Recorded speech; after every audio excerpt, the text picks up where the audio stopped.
Capítulo 3, irmãos.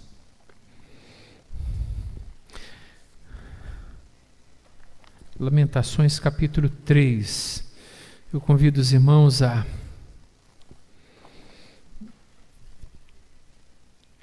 acompanhar a leitura que eu faço aqui do verso 19 até o verso 26. Lamentações 3, 19 a 26. Lembra-te da minha aflição e do meu pranto, do absinto e do veneno. Minha alma continuamente os recorda e se abate dentro de mim. Quero trazer à memória o que me pode dar esperança. As misericórdias do Senhor são uma causa de não sermos consumidos, porque as suas misericórdias não têm fim, renovam-se a cada manhã. Grande é a tua fidelidade. A minha porção é o Senhor, diz a minha alma, portanto, esperarei nele. Bom é o Senhor para os que esperam por ele, para a alma que o busca. Bom é aguardar a salvação do Senhor, e isso com paciência ou em silêncio. Vamos orar mais uma vez. Pai Santo, nós queremos pedir que o Senhor nesse instante abençoe o nosso coração, abençoe a exposição da Tua Palavra, que ela possa edificar o nosso coração e a nossa mente nessa noite. Oramos pedindo que o Teu Espírito nos abençoe grandemente nesse momento e que o Senhor seja glorificado em razão da Tua Palavra ser viva e eficaz e mais penetrante do que espada de dois gumes, e que possa nessa noite assim penetrar profundamente o nosso coração e a nossa alma. Oramos assim no nome de Jesus. Amém. Queridos irmãos, alguns anos atrás, fazendo uma visita a uma família, não aqui na nossa igreja, isso já tem mais de 10 anos, mas fazendo aquela visita, e estava ali o pai, a mãe, o marido e a esposa e 2 filhos pequenos. E a esposa estava, portanto, falando das dificuldades, das lutas que a família estava atravessando naqueles dias. Vários problemas, e com a alma muito abatida, família muito abatida. E depois de alguns instantes, ela dizendo exatamente tudo aquilo pelo qual a família estava atravessando e que trazia tanto aborrecimento e tanta tristeza ao coração daquela casa, daquele lar.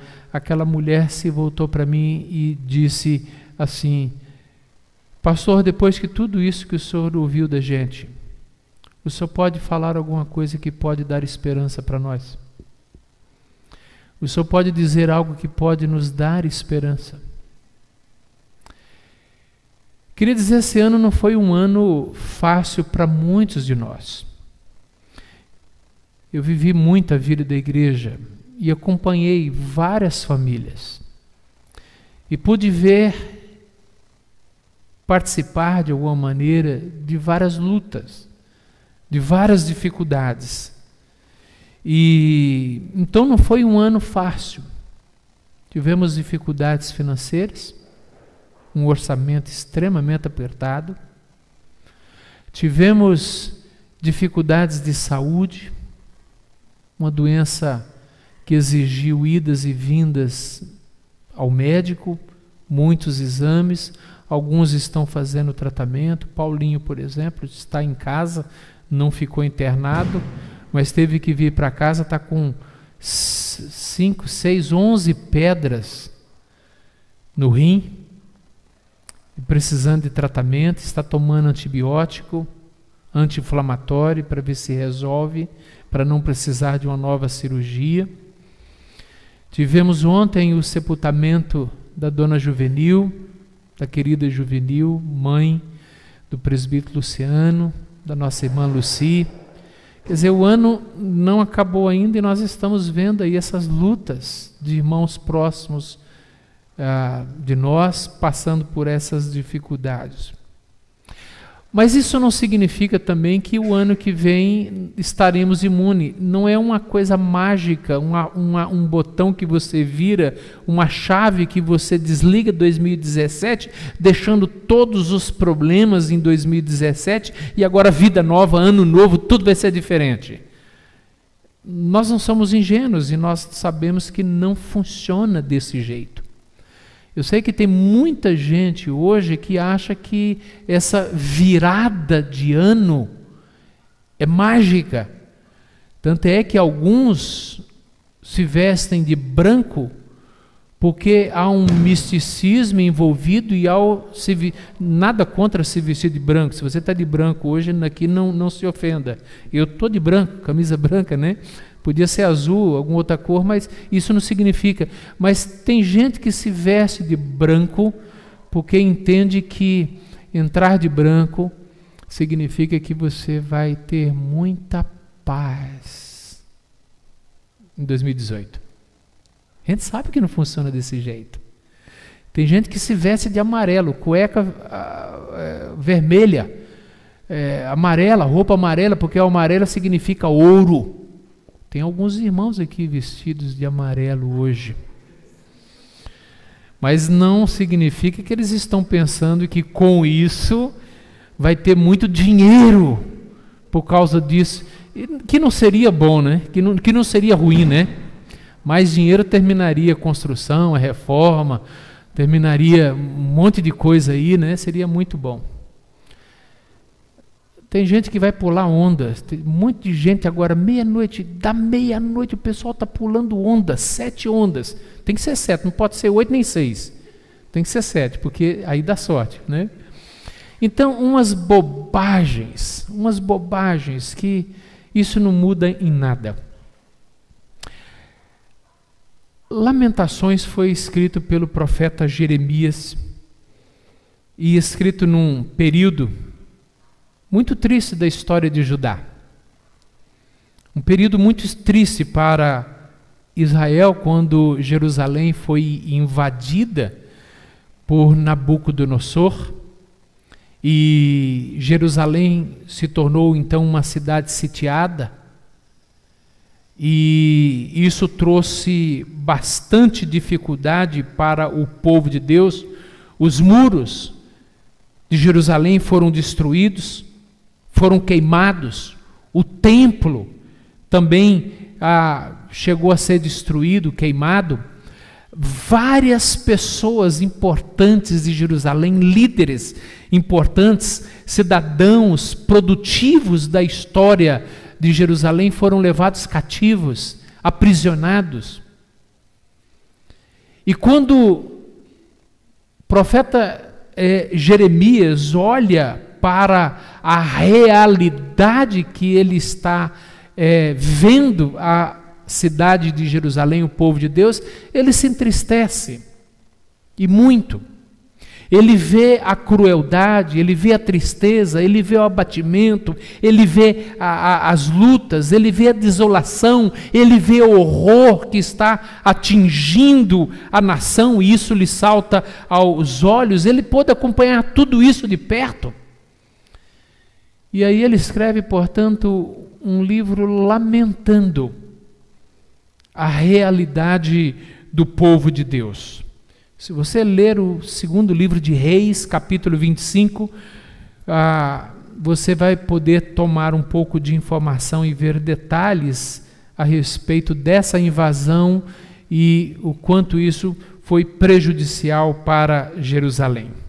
Então, esse período de cativeiro foi um período extremamente triste, difícil para o povo de Deus. E do capítulo 1, verso 1, até o capítulo 3, verso 20, Jeremias está olhando para esse quadro triste e está, portanto, lamentando, relembrando esses eventos que aconteceram com Israel, eventos esses que vieram como punição pelos pecados da nação, pela desobediência do povo. Então, até o capítulo 3, verso 20, é um lamento, é uma história triste. Quando chega, então, no verso 21, o profeta, então, faz um pedido a Deus, ele faz um clamor nesse instante, dizendo que agora ele quer trazer a memória dele, ele não quer mais olhar para as lutas, para as dificuldades, ele não quer ver mais aquilo que até então estava provocando tristeza, mas agora ele quer trazer a memória dele, ele quer trazer ao coração, ele quer poder agora lembrar, observar algo que pudesse então trazer esperança para ele. E talvez seja alguma coisa que nós podemos nessa noite se perguntar, diante das dificuldades, das lutas que nós estamos enfrentando, olhar para o ano que vem, olhar para 2018, que vai começar daqui a poucas horas, e se perguntar, o que pode dar esperança para a gente? O que eu posso trazer à minha memória que pode encher o meu coração de esperança, de confiança, para poder atravessar 2018. E o profeta Jeremias, interessante que ele destaca aqui alguns atributos de Deus. Ele não olha para ele não olha para as pessoas e nem para o caos, mas ele olha para Deus. E ele então destaca 3 ou 4 atributos de Deus. Ao olhar para Deus e para esses atributos de Deus, ele enche o peito e o coração de esperança. E a primeira coisa que ele diz é que esse Deus a quem ele serve é um Deus misericordioso. Por isso que ele fala no verso 22 sobre as misericórdias do Senhor. E ele diz que essas misericórdias são a causa de não sermos consumidos. O que pode dar esperança, irmãos, em qualquer época da nossa vida, em qualquer período, seja qual for a circunstância que estamos atravessando, é olhar para Deus, para o autor e consumador da nossa fé, e saber que o nosso Deus é um Deus misericordioso. Nós estamos nas mãos de um Deus que é misericordioso. É verdade, o povo estava passando pelo que estava passando, atravessando, em razão dos seus pecados. Vem como consequência da desobediência. O povo estava atravessando aquela fase tão difícil por causa da desobediência, do pecado, dos erros. No entanto, o profeta Jeremias está dizendo assim, mas Deus foi ainda misericordioso, e eu poderia ter sido consumido, mas eu não fui, porque as misericórdias do Senhor foram derramadas sobre a minha vida. As misericórdias do Senhor são a causa de não sermos consumidos. E consumidos em razão da nossa desobediência, em razão do nosso pecado. Queridos, nós erramos muito nesse ano. Se você olhar para você e você avaliar a sua caminhada cristã nesse ano de 2017, você vai concordar comigo que não foram poucas as vezes que você foi negligente, que você errou, que você pecou. Já pensou se Deus fosse tratar conosco com a justiça que os nossos atos mereceram nesse ano? A gente não sobreviveria. A gente não resistiria. E, no entanto, Deus foi grandemente misericordioso conosco. A misericórdia do Senhor, ela pode ser uma misericórdia temporária ou ela pode ser uma misericórdia eterna. A misericórdia do Senhor é uma misericórdia temporária quando ela está sobre os ímpios. E sobre os ímpios, Deus tem momentos em que Ele retira a misericórdia e pesa a sua mão sobre os ímpios, trazendo-lhes, portanto, punição e condenação. Punição. E aí então a misericórdia é temporária. Deus é misericordioso com o ímpio durante algum tempo, mas chega um período em que Deus retira a sua misericórdia. Mas sobre a igreja do Senhor, sobre eu, sobre você, sobre nós como povo de Deus, a misericórdia do Senhor é eterna. A misericórdia do Senhor não tem fim. As misericórdias do Senhor não acabam. Ele está sempre disposto a derramar a sua misericórdia sobre a nossa vida. Em Êxodo capítulo 20, Deus diz: visito a iniquidade dos pais dos filhos até a 3ª e 4ª geração daqueles que o aborrecem, e faz misericórdia até 1000 gerações daqueles que o amam e guardam os seus mandamentos. E ainda, o salmista, no Salmo 103, ele diz: mas a misericórdia do Senhor é de eternidade em eternidade sobre os que o temem, e a sua justiça sobre os filhos dos filhos, para com os que guardam a sua aliança e para com aqueles que se lembram dos seus preceitos e os cumprem. Portanto, eu sei que o que pode dar esperança para nós em 2018 é que Deus vai continuar sendo misericordioso comigo, com você. Deus continuará sendo misericordioso. E, queridos, é muito bom a gente saber que um ano feliz, um feliz ano novo, é quando a gente pode ter a certeza de que Deus continuará nos renovando, nos perdoando, não pesando a mão dele sobre nós, mas nos dando a chance de rever posturas, de rever a nossa caminhada, de rever um comportamento ou outro, de refazer a nossa vida. Quantos sonhos nós temos para 2018? Eu sei que nós temos muitos sonhos, mas que tal a gente incluir em um desses sonhos mais um, o sonho de ter uma vida mais santa em 2018, uma vida mais comprometida, mais consagrada ao Senhor, consagrar a nossa vida, o nosso coração, consagrar a nossa família, de uma vez por todas falar para o Senhor: Senhor, é um sonho meu que em 2018 eu vou ser um homem santo, uma mulher santa. Só a misericórdia do Senhor para renovar em nós esse desejo pela santidade. Sim, queremos ter mais dinheiro. Se eu perguntar quem quer ter mais dinheiro no ano que vem aqui, levanta a mão para mim. Levanta, pode levantar. Você quer ter mais? Se você já tem muito e está sobrando, você pode dar para mim. Não tem problema nenhum.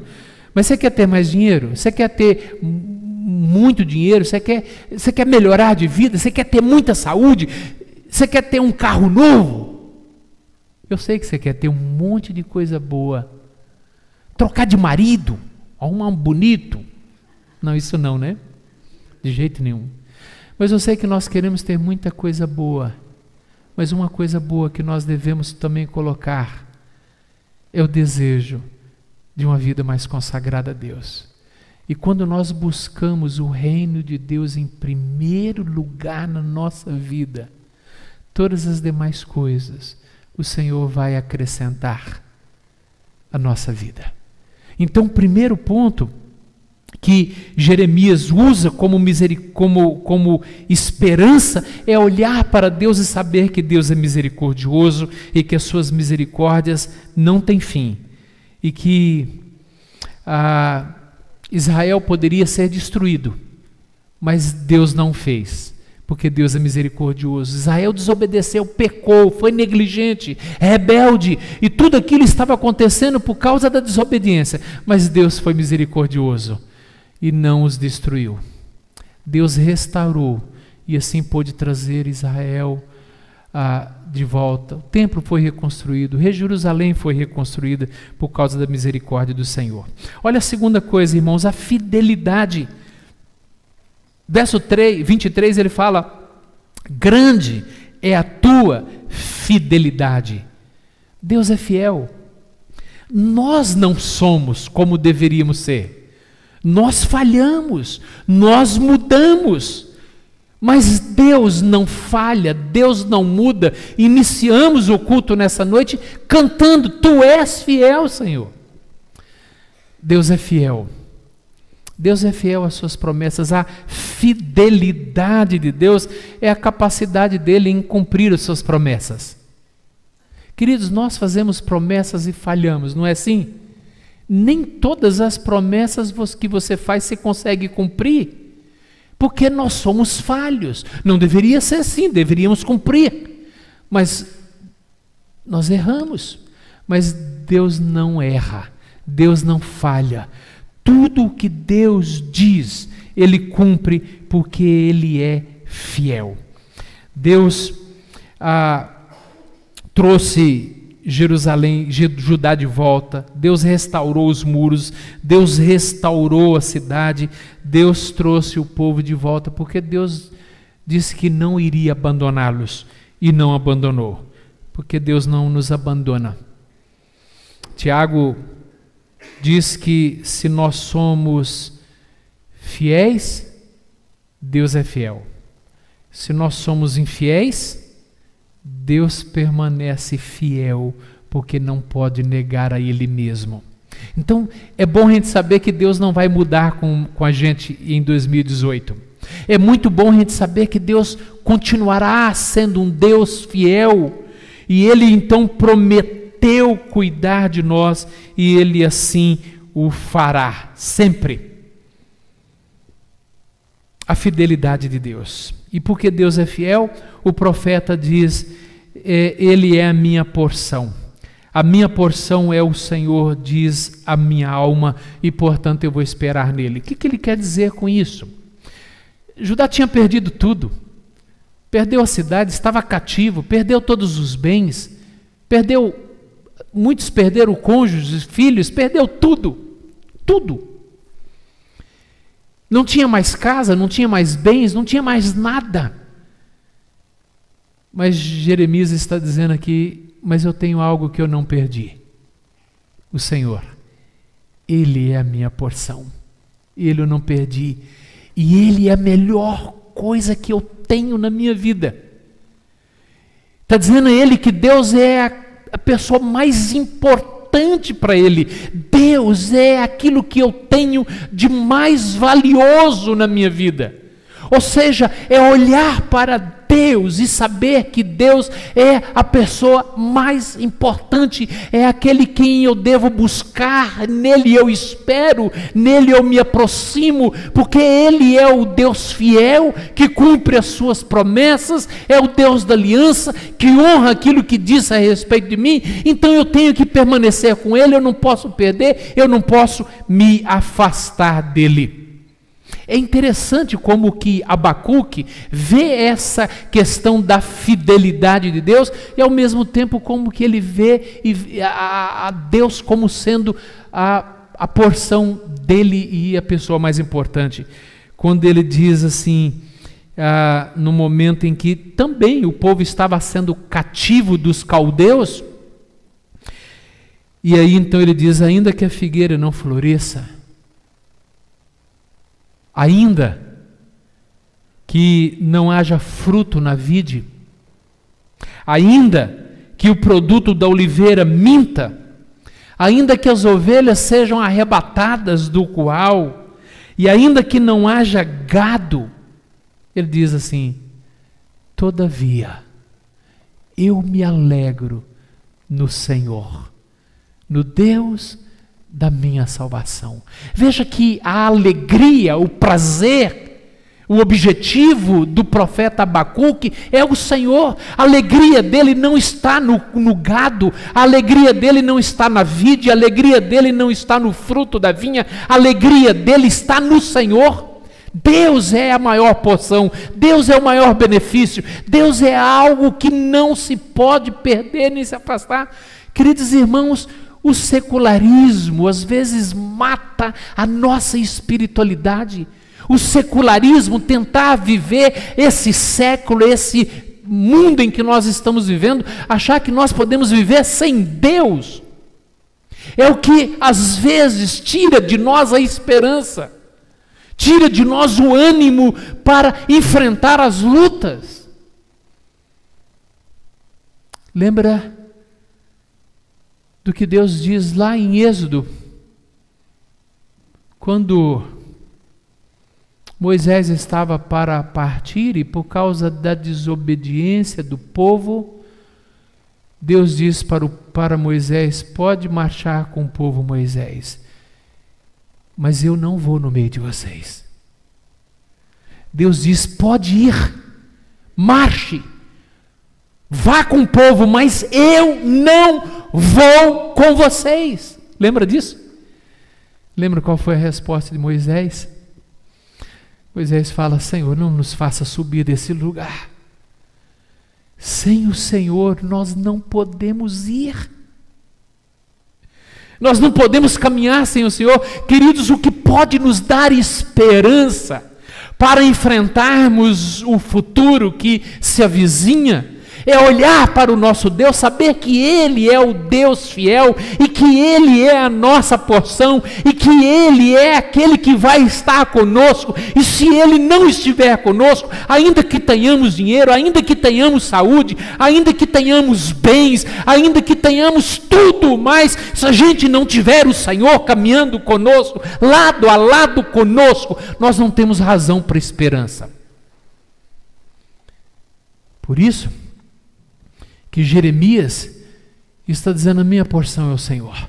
Eu perdi tudo, perdemos tudo, Judá perdeu tudo, mas não perdemos o Senhor. Ele continua sendo a nossa razão de caminharmos, a nossa esperança. Por isso que Moisés disse: nós vamos subir, mas Senhor, que o Senhor suba conosco. Se Deus é por nós, quem será contra nós? Mas se Deus não é por nós, o que nós vamos ter a nosso favor? Então o profeta diz: a minha esperança é o Senhor, porque Ele é fiel, Ele é bom. E aqui nós vemos o terceiro atributo. Ele fala: bom é o Senhor para os que esperam por Ele. Veja, Deus é misericordioso, Deus é fiel, e Deus é bom. E Deus é bom. 2, 3 semanas atrás, num culto do lar da SAF, eu compartilhei com os irmãos um texto e aproveitei para falar a respeito da bondade de Deus. Eu usei uma ilustração de um rei que tinha um súdito que era muito crente. E aquele súdito vivia dizendo para ele: Deus é rei, Deus é muito bom. Tudo aquele súdito dizia para o rei: rei, nunca se esqueça, Deus é muito bom. Lembra da história? Até que o rei, então, fazendo um momento de lazer, cortando uma madeira, distraiu-se um pouco e cortou o dedo na serra. E ao perder o dedo, o súdito veio para estar com ele, o confortou em razão de ter perdido o dedo. Mas o súdito então lembrou o rei: rei, mas lembra-se de uma coisa, mesmo o senhor tendo perdido o dedo, não se esqueça que Deus é muito bom. O rei ficou furioso: como você diz que Deus é bom? Eu acabei de perder o dedo, decepou-se o meu dedo e você está dizendo que Deus é bom? Onde que Deus é bom? Ficou tão irritado que colocou o súdito na cadeia, preso, e o deixou lá. Dias, semanas. O rei, agora totalmente recuperado, cicatrizado, o rei resolve sair para uma caçada. Foi para uma caçada e levou alguns para caçarem com ele. Alguns amigos súditos também para caçarem com ele. O outro ficou preso, não podia ir. Estava preso. Não foi por aquele momento gostoso de lazer, de caçada. E quando lá estava o rei com seus amigos caçando, a equipe foi capturada por uma tribo canibal, come gente. E aí o rei, todo mundo ficou pelado com a mão no bolso. e fazendo uma avaliação, passando em vistoria antes de colocar no caldeirão para ser cozido.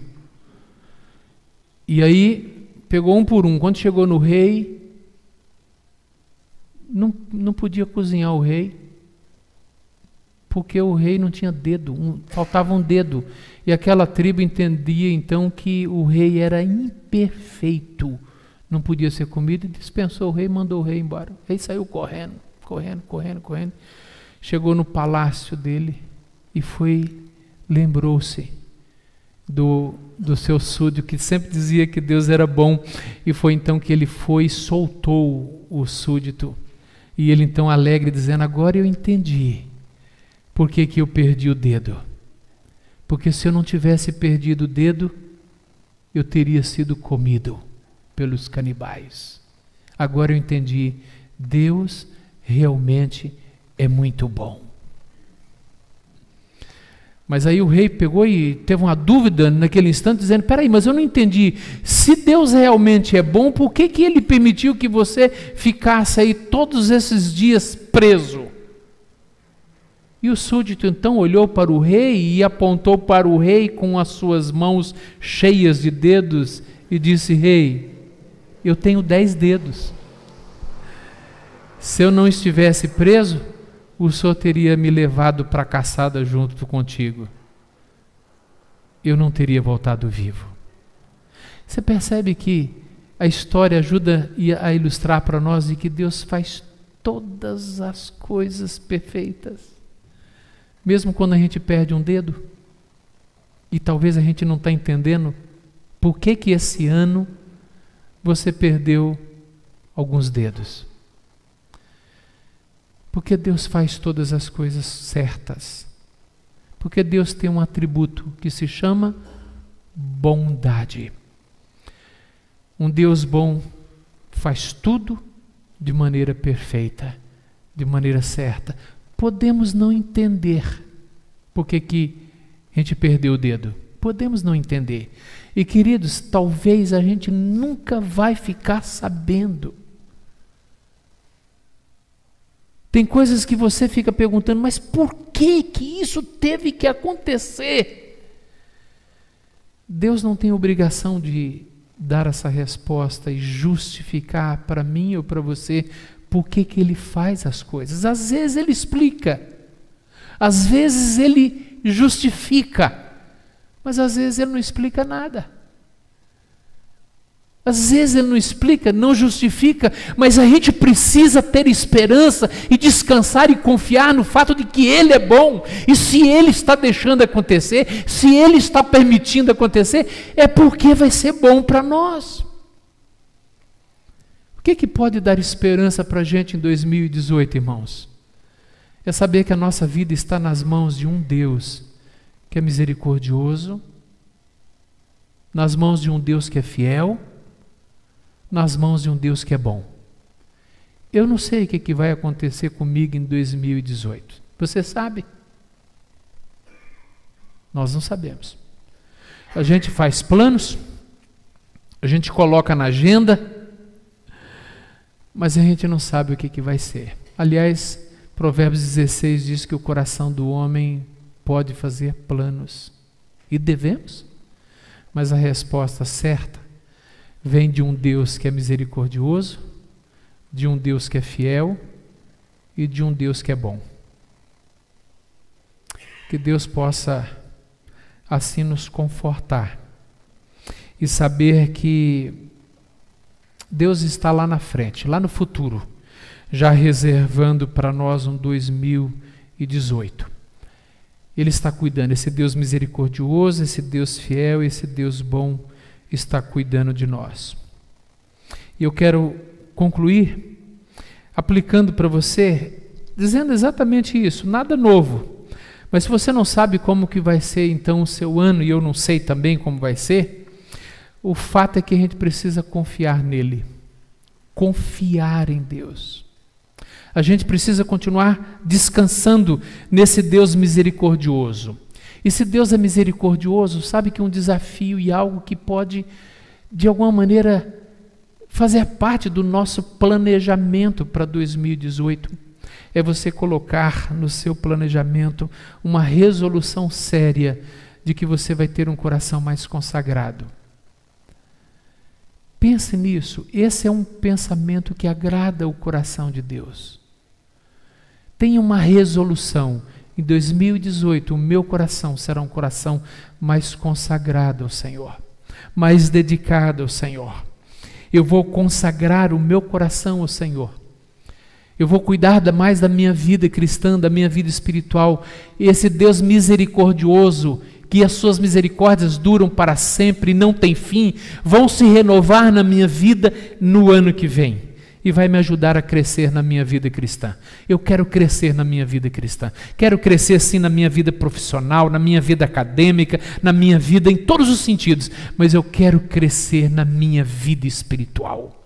Eu quero ser um gigante na minha espiritualidade. Em resposta a essa misericórdia de Deus, consagrar o nosso coração ao Senhor.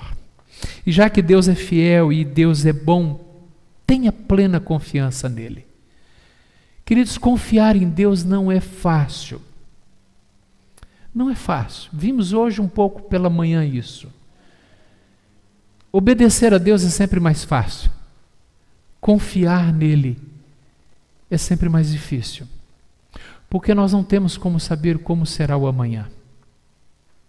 E o futuro às vezes coloca medo em nós. Nós temos medo às vezes do futuro. Mas quando nós confiamos e sabemos que esse Deus fiel e bom vai cuidar de mim, do seu jeito, a sua maneira, sempre fazendo o que é melhor, então nós podemos confiar, descansar nele, esperar com paciência no Senhor. Então volte a orar. Volte a dobrar os joelhos, volte a ler a palavra, seja confortado, ensinado e alimentado pelo Senhor. E uma terceira e última coisa, só pode confiar no Senhor aquele que conhece o Senhor. Se você não conhece a Deus, você não pode confiar nele. O salmista, no Salmo 9, verso 10, ele diz assim: em ti, pois, confiam os que conhecem o teu nome, porque tu, Senhor, não desamparas os que te buscam. Você só pode confiar em Deus se você conhecê-lo. Você tem que ter um conhecimento íntimo e um conhecimento pessoal dele, para que você possa confiar. E quanto mais você conhece a Deus, mais você aprende a confiar e a descansar nele. Que Deus assim nos ajude. Vamos cantar, queridos, o hino, encerrando, portanto, o nosso culto, cantando o hino de número 177, firme nas promessas de Jesus.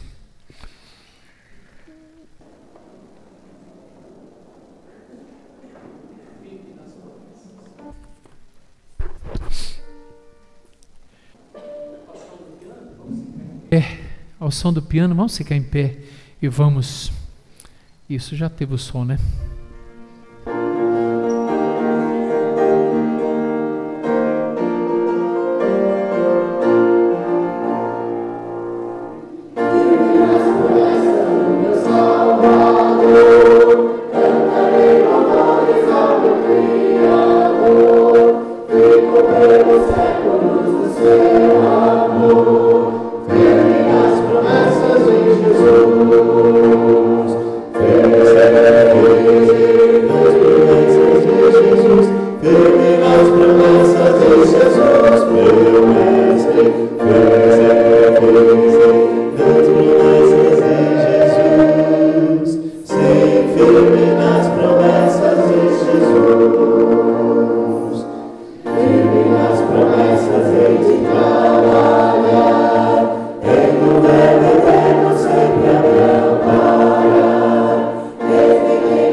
Firme sempre, firme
Queridos, nós vamos orar encerrando o nosso culto, o último culto do ano. E meu desejo é que Deus abençoe muito a sua vida, que você tenha um feliz 2018. Quero agradecer aqui a presença daqueles que estão nos visitando, irmãos ali da igreja lá de Bauru, é isso? São primos da Érica. Então que Deus esteja abençoando muito a vida de vocês, abençoando a vida do reverendo Fábio e a esposa que estão conosco hoje aqui, pastor lá da igreja presbiteriana de Vila Bonilha, diácono Tiago André, que também está conosco. Deixa eu ver se tem mais alguém nos visitando. Ah, sim, a mãe do... Irmã da Lucimara. Oh, meu Deus. Oh, Jesus, seja misericordioso, Senhor. É final do ano. Tá bom, queridos, Deus abençoe vocês, viu? Cada um de vocês. Vamos orar, encerrando. Pai Santo, dá-nos realmente, Senhor, um feliz ano novo. Queremos estar mais nas Tuas mãos, confiar mais no Senhor, depender mais do Senhor. A vida tem sido difícil para muitos de nós, mas ao mesmo tempo é muito bom a gente saber que nós temos um Deus misericordioso que está cuidando de nós, que nós temos um Deus que é fiel e temos um Deus que é bom. Ajuda-nos a depender do Senhor e não das circunstâncias. Ajuda-nos, ó Deus, a caminhar, tendo o Senhor segurando em nossas mãos, cuidando da nossa família, do nosso lar, cuidando dos nossos filhos, cuidando das pessoas que amamos, cuidando dos nossos irmãos, da nossa igreja. Pai querido, que grandes coisas, grandes realizações o Senhor possa realizar na nossa vida no próximo ano. Que o Senhor nos acompanhe, possamos ter a certeza de que o Senhor está conosco em todos os dias do próximo ano, em todos os dias da nossa vida. Ajuda-nos sempre a descansar e a confiar nos Teus cuidados para conosco. Amados irmãos, que a graça maravilhosa do nosso grande Deus, que o amor imensurável do nosso Redentor e Salvador Jesus Cristo, e que as ternas consolações do Espírito Santo repousem sobre vós hoje e para todo sempre. Amém.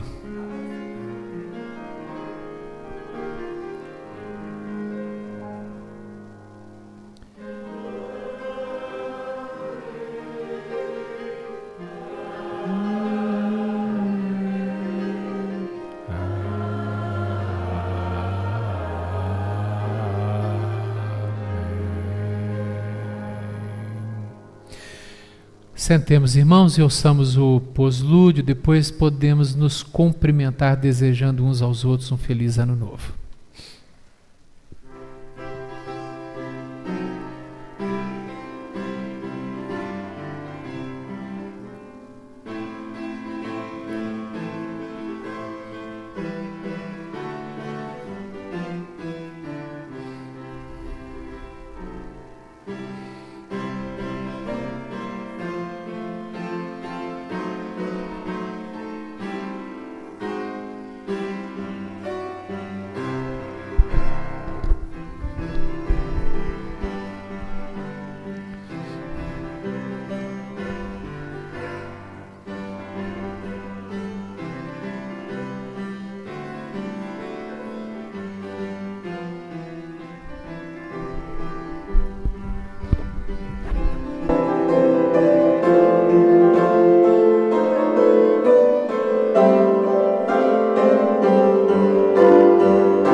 Deus abençoe. Feliz ano novo para todos.